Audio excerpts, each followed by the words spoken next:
let's take a look at some differentiation rules for vectors.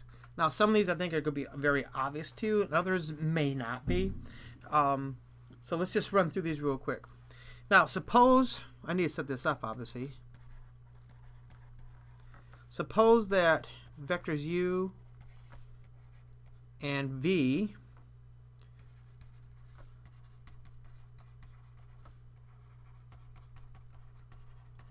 are differentiable vectors, or differentiable, say, vector functions. And I'm going to use c, so let's let c, so c is a scalar.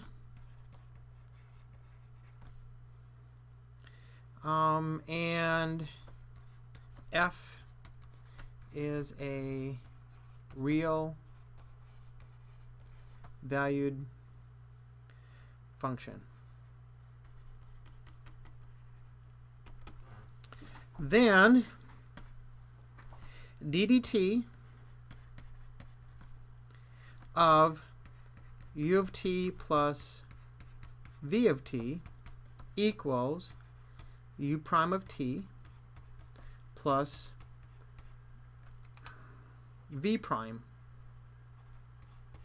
of t, which probably doesn't surprise you. It's just applying derivatives to functions as you already know it. ddt of c, remember this is a scalar now, times u of t, and u of t is a function, is going to be equal to c times u prime of t. Again, that's probably not a big surprise. ddt of f of t times u of t. Now, remember here, f of t is a real valued function, and u of t is a vector. This is going to be equal to, I should close that up. This is going to be equal to f prime of t times u of t plus f of t times u prime of t. See, these are still functions of t, so the typical product rule applies. Just don't lose sight of what it means to have u prime of t, because if we're working in R3, then you're going to have three functions that you're going to end up taking derivatives of. I mean, three functions for just the vector part of it. Let's see, ddt of